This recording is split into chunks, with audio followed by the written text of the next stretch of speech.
title of today's story is No One Would Come to the Office Alone.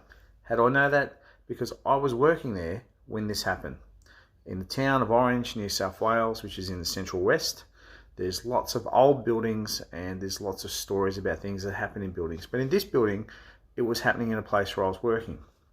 So I just started work there, and it wasn't long before I heard stories about people not really wanting to work by themselves because the downstairs area would often have people sitting there working and a keyboard behind them would start typing, start clattering away. They'd turn around, nobody'd be there, but the keyboard was still typing. Other people mentioned that there was a child that would be seen running around downstairs that would come and stand behind you or next to you, but there was no children in the building when it was locked and nobody else was there.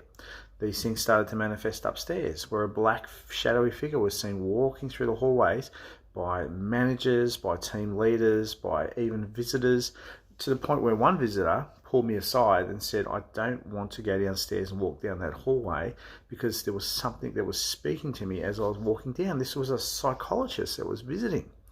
So, and eventually that we had a situation where people did not want to come to work on their own.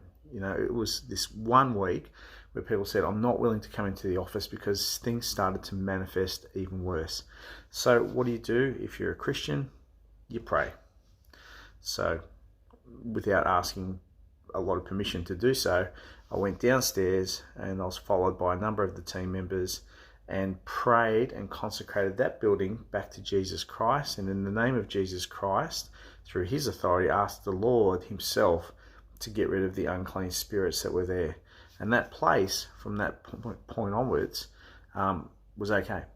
There was no manifestations that were frightening. There was no, people would come back in and go to work again. So it's interesting how so many buildings that have had so much trauma in them have so much manifestations of things that, you know, it's not just people who believe in spiritual things that have these encounters.